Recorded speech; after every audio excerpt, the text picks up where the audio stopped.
Annyeong! Hello everyone! For today's video, pupunta ako sa DFA para kumuha ng panibagong passport. I'm an ex-OFW from UAE as domestic helper. At distress OFW po ako.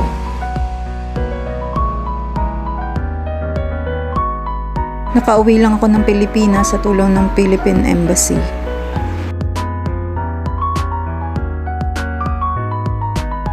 Wala akong passport dahil ang passport ko ay nasa amo ko at nung tumakas ako sa kanila, kaunting damit lang ang nabitbit ko.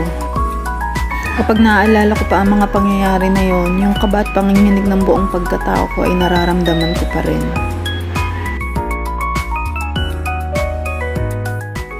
Very risky talaga kasi if mahuli ako at that time, pwede nila ako ipakulong or worse, baka patayin pa nila ako. After 2 months na nakapag-set ako ng appointment, sa wakas makakakuha na kami ni Ate Cloud ng passport. See you on Mega Mall sa DFA.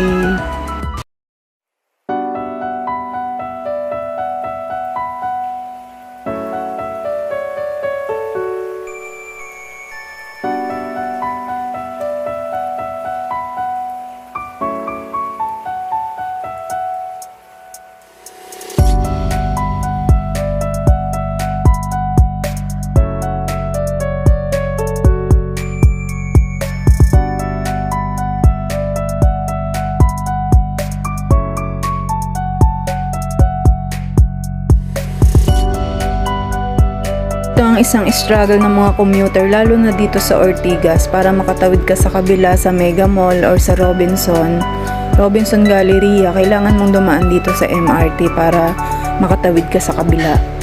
Good luck sa mga paa natin, guys.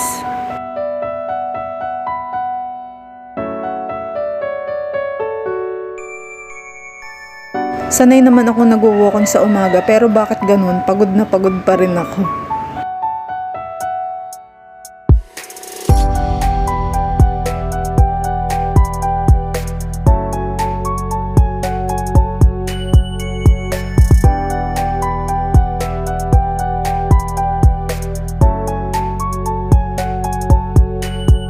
At nandito na kami sa P floor sa DFA sa Mega Mall. O diba ang haba ng pila? 2 o'clock ang appointment namin, guys. Bawal dito ang hindi nagpa-appointment. Bawal ang walk-in.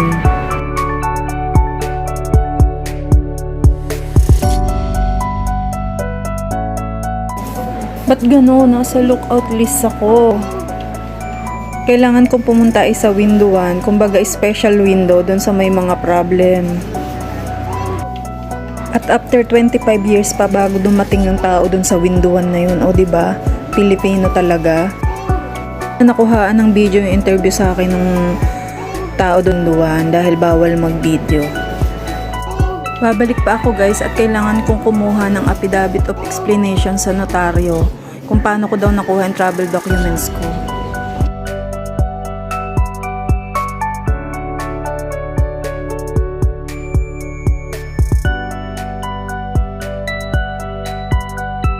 Tumingin-tingin din kami kung magkano na ang mga laptop ngayon. Grabe, ang gaganda din ang presyo.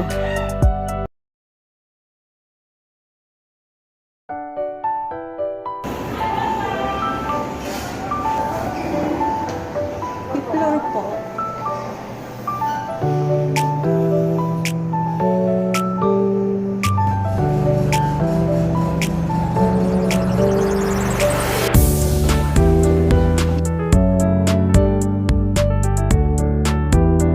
Nakakadismaya lang kasi nandito ako kahapon. Hindi na nila sinabi na hindi pa naman pala nila yung affidavit of explanation dahil maghihintay pa pala ako ng email nila kung kailan apat bumalik. Bakit hindi nila kinlaro sa akin kahapon? Sayang yung oras ko, sayang yung gasto sa pamasahe ko, 'di ba? Pabalik-balik ako dito na wala naman pala akong mapapala. Kumain na nga lang kayo.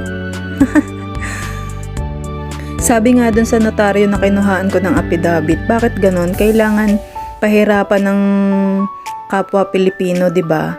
Distress OFW na nga ako, bakit kailangan pa ng mga question na yan? Samantalang nandun na yung mga supporting documents ko, yung referral ng OWA, ng embassy. 'Di ba? Ano pang kailangan nilang i-search o alamin dun sa mga documents ko? Wala naman akong kaso.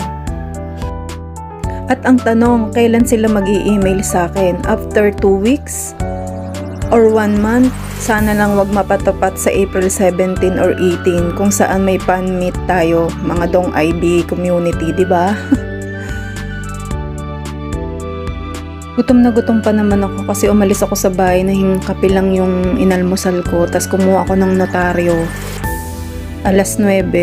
Tapos yun, nandito ako sa Mega Mall, lunchtime na. Kain po tayo. Napanood nyo ba guys ang movie na Luck? As in swerte. Meet Hazel, ang babaeng very unlucky. Sobrang malas niya, isa siyang orphan at puros kamalasan nangyayari sa buhay niya. Minsan naisip ko, parang si Hazel yata ako eh. Pero look at the brighter side or the other side na lang ng pangyayari at don't take it to the heart. Sobrang stress ng buhay, wag na nating dagdagan.